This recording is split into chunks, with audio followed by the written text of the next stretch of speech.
So write the heading passage of bills. Passage of bills.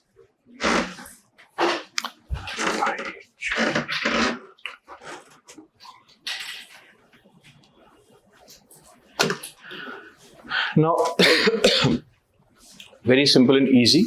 The point is, how are the bills passed in the House? So first up, every bill has to be introduced. So an MP or a minister, whatever. So I'll firstly explain about ordinary bills.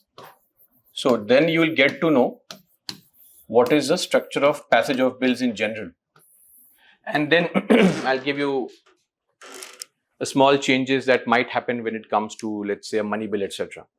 So for such bills, there are three stages. Firstly, somebody introduces the bill in the House. Okay.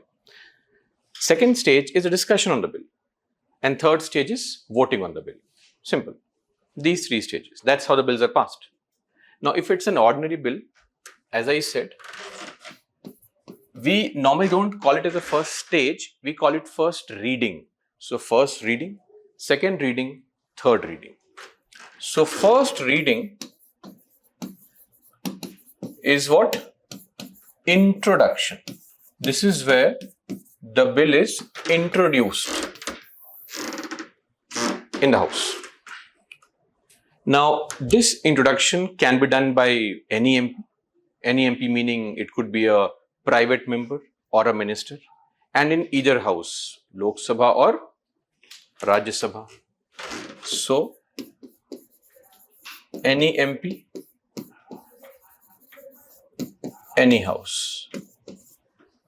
Now see, whenever you bring a bill, the country also needs to be told what's the reason, what's the purpose for bringing this kind of bill. Why do we need this bill in the first place? There is a phrase called statement of objects and reasons. So in the beginning of the bill, at the top they mention this paragraph, or towards the end they mention the paragraph, statement of objects and reasons as to why you need to bring this bill. Statement of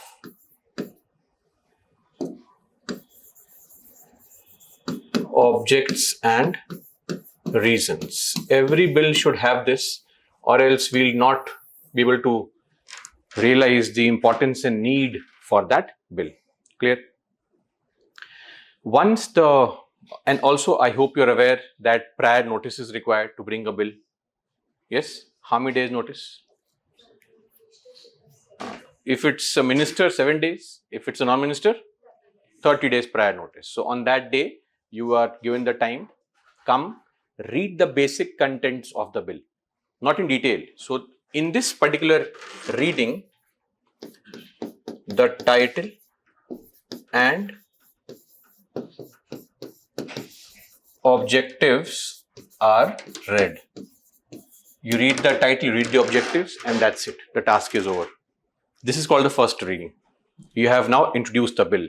A copy of the bill is then sent to all the MPs. You can go home, read properly to your heart's content. Are you clear? This is a first reading. Please write.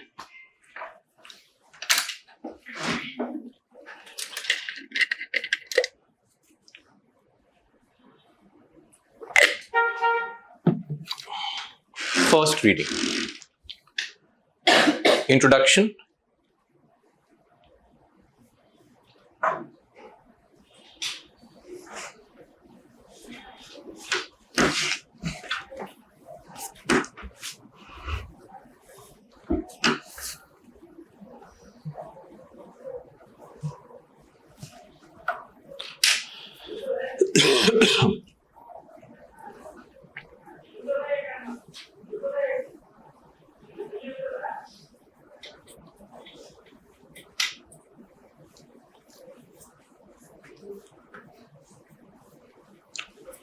Done?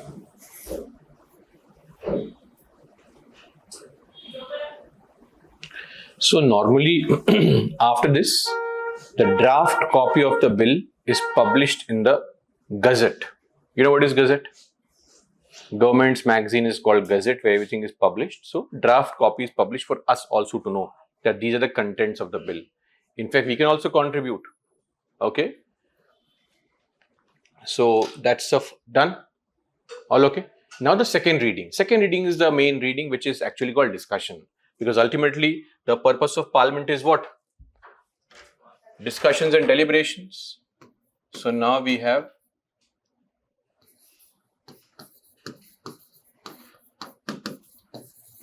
second reading. Second reading.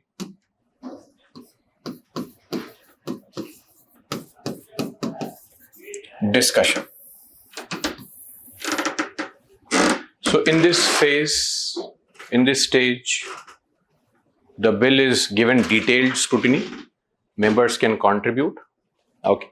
But I hope you are aware that, nowadays governance is very technical in nature. And our MPs are innocent people. They have no understanding of technical issues. If you ask them to debate on caste and religion, they can go on for years and years, forget hours. Right? But for technical matters, they're all duffers. Not all, sorry, my bad. Most of them. Some of them are intellectual, definitely. And also, if you are somebody who is literate and well-read, you might not have the expertise in every kind of matter. Okay. So for that purpose, we have something called parliamentary committee. Like we had cabinet committees. You have seen the topic? Cabinet committees? No? So it comprised of what? Cabinet ministers. Similarly, we have parliamentary committees comprising of MPs. There are 24 such committees which are called DRSCs, departmentally related standing committees. Okay, they are named after certain ministries and they take care of the bills brought by those ministries. So normally what will happen is that the bill is sent to the DRSC, departmentally related standing committee. Then the DRSC will prepare reports on the bill. They'll look at the pros and cons, etc. And then the report is sent back to whom? The presiding officer. Okay. So this is in the second stage. That's why we say, now you can start writing the first point here, please write. Detailed discussion takes place on the bill. Detailed discussion takes place on the bill. Detailed discussion takes place on the bill. Second point. The bill may be referred to. The bill may be referred to one of the 24 DRSCs. One of the 24 DRSCs, departmentally related standing committees. What is meant by standing committee? Any idea? Have we heard of this term called standing committee? Never? First time? Yes or no? Oh, you have heard of this? Oh, strange. Where? In cabinet committees. Standing committee means permanent committee. Okay? So, standing committee refers to permanent committee. Anyway, so that is the point. Departmentally related standing committee. Third point. These DRSCs, these DRSCs then prepare reports and submit to PO. These DRSCs then prepare reports and submit to PO, presiding officer.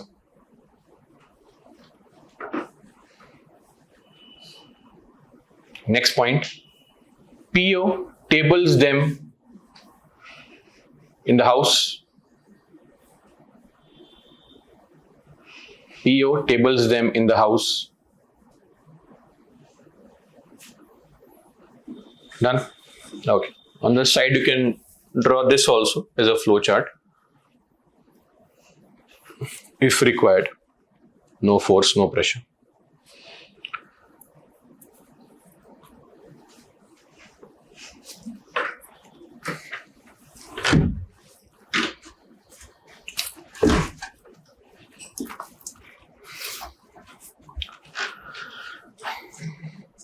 Done.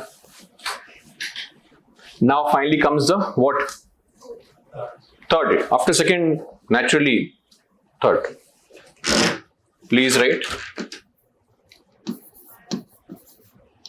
Third reading. Give a dash. What's the third reading? Third reading is voting.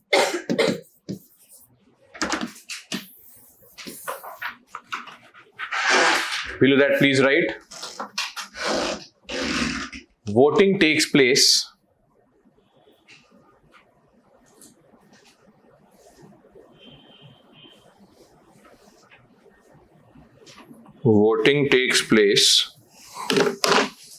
on the bill.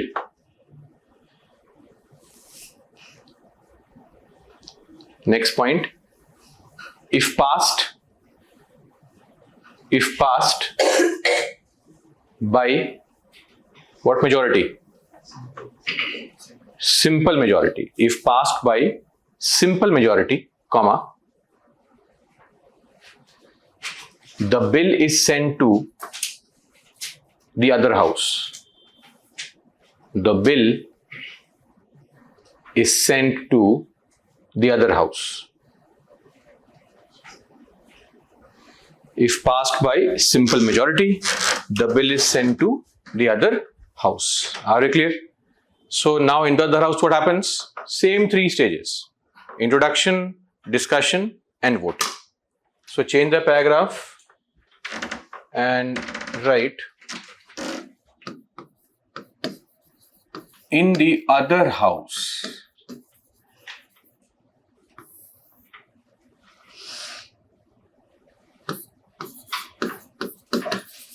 three stages, which is introduction,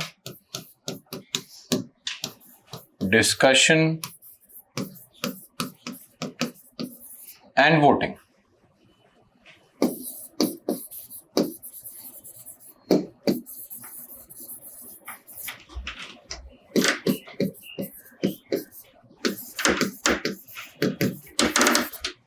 But then comes a very crucial aspect. What options does the second house have during voting? So write this as your heading. Below that, options before second house during voting. Which house is the second house? Oh, any house. Okay. First house, if it is Rajya Sabha, second house becomes Lok Sabha, because the bill can be introduced in which house? Either house. Okay. Options before second house during voting.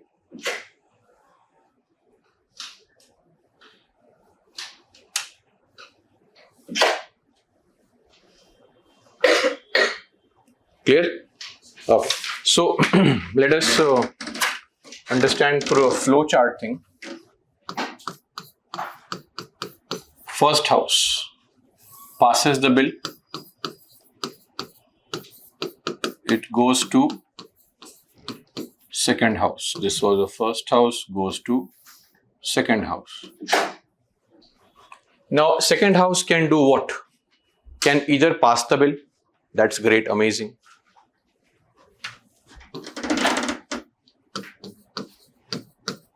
Pass the bill. Bill goes to whom? President. Then the president can do his own drama veto power. You don't care. Or what the second house can do is make modifications in the bill, make some changes which are accepted by the first house.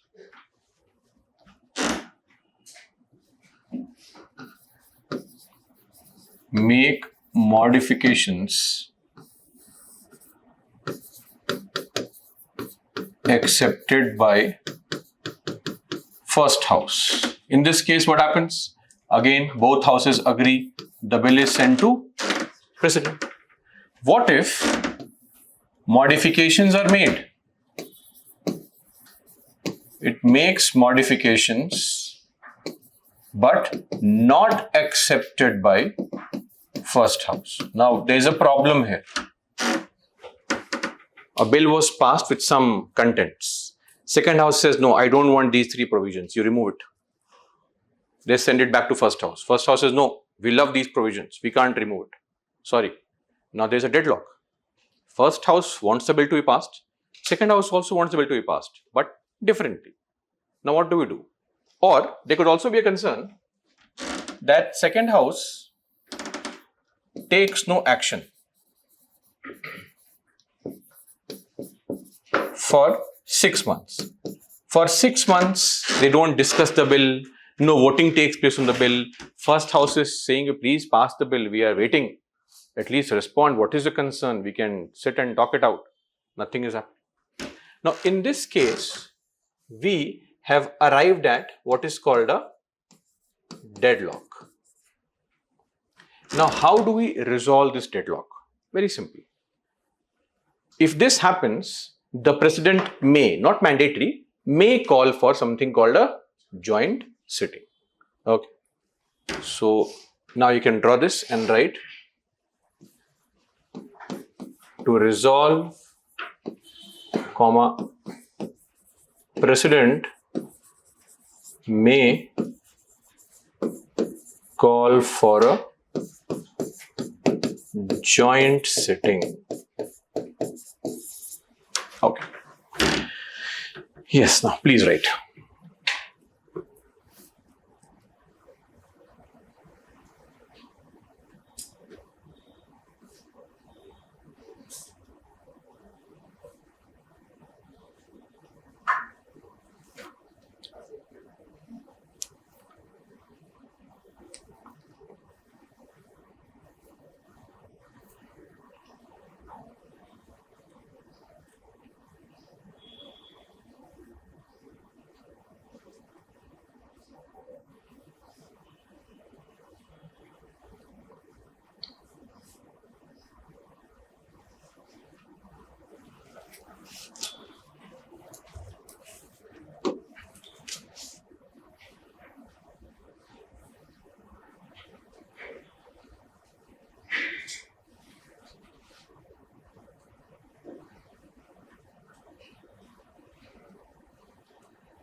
Done.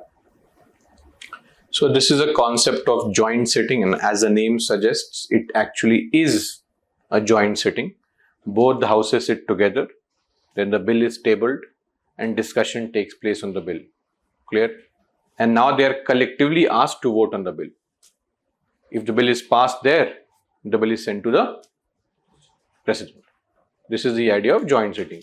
A very unique concept which we have borrowed from Australia. Joint sitting, Article 108. Should we proceed now? Heading please, joint sitting. Write the heading joint sitting, write in bracket Article 108.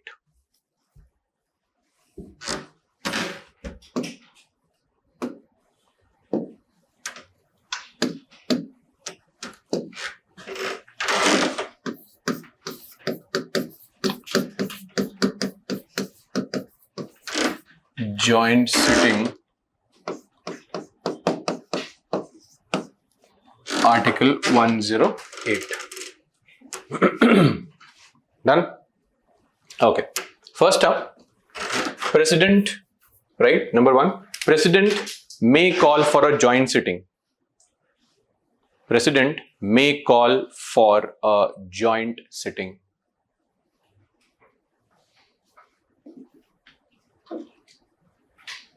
Second point, presiding officer dash speaker. Presiding officer dash speaker. Third point, rules. So the House runs through rules. Lok Sabha runs through Lok Sabha rules. Rajya Sabha rules. Joint sitting, because now both houses are there. It runs through which rules? Lok Sabha rules only. Okay. Two reasons. Number one, joint sitting is taking place in the Lok Sabha. My house, my rules. No, but on a more serious note, because the presiding officer is a speaker, hence the Lok Sabha rules are followed. Clear? And finally, right, if passed by a simple majority, comma, if passed by a simple majority, comma, if passed by a simple majority, comma, the bill is sent to the bill is sent to the president.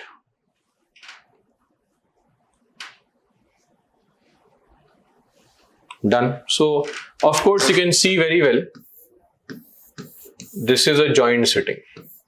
Lok Sabha, Rajya Sabha. So, the presiding officer here is who? The speaker. And Lok Sabha rules are followed. And you can very well see, why did I draw the line like this? It also represents the strength of the house. Rajya Sabha has less than half members of Lok Sabha, and which is very much visible in the case. Why? Because 3 cases so far.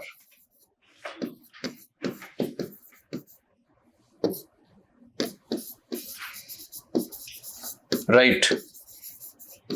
Dowry Prohibition Bill 1961. So,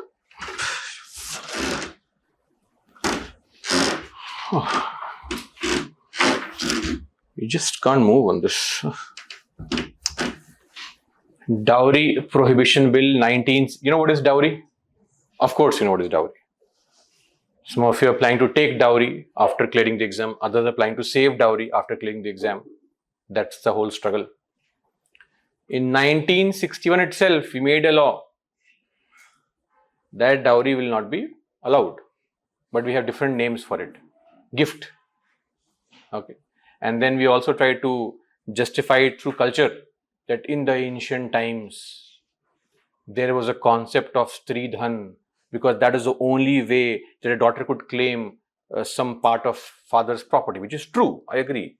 But right now we have equal inheritance rights for daughters and sons. So now dowry makes no sense. A daughter can simply claim property rights for her father, just like the sons can. But anyway, I think the true mark of somebody's success in life is dowry. That for a man, how much dowry you can claim, and for a woman, can you get married without giving a dowry? That's a mark of success nowadays. So why was this a concern? I mean, in this case, what had happened was, Lok Sabha wanted the bill to be passed, but Rajya Sabha had a problem. Why? Because Rajya Sabha wanted dowry? Of course not. The problem raised by Rajya Sabha was that enforceability of this law in rural areas would not be possible, is what Rajya Sabha said. It also said that, when you say dowry means gift, so please define what is dowry, what cannot be dowry, what can be dowry, because if you say dowry is banned, then even if the father gives things out of goodwill and love, will that be a part of dowry? So there's a problem. Also, they said that just a mere law might not help eradicate dowry. You have to also bring about social reform. So in fact, it is worse that to have a law and people still flouting it, breaking it. That was their logic. But Lok Sabha said, no, we want to make a law. Enforcement we'll see later on. But firstly, a law is required. We can't wait for social reform. Because, Gandhi, this is a Gandhian thought. Reform, change of, I think I mentioned this earlier also. Gandhiji believed in change of heart approach. Okay. So, like in the Noakhali riots or in the Mopla genocide, which you study as Mopla rebellion of the Mopla peasant. It's a genocide actually. Mopla peasants killed zamindars murdered and raped their women, right? Dragged women, pregnant women on the road, chopped off their belly, took out the unborn fetus. So I don't know how it is a revolt. It's actually a genocide, but still. So when all this happened, Gandhi said that, see, rich zamindars and all, you let this happen. It's okay. The peasants will one day realize what they have done, and then they will themselves stop doing this. So Gandhiji had a very different opinion on life. He was a great human being. So this is the concept of social reform, that you wait for the change to happen inside the society. But we can't always wait for that. Otherwise, then there would be no laws. We have to make laws and enforce laws first, because people who are in power and authority might never ever share power and authority. So joint sitting was called and the matter was put up to vote. Voting happened, and of course, you know very well, full majority of Lok Sabha, so the bill was passed. Clear? Second example, please write. Banking Services Commission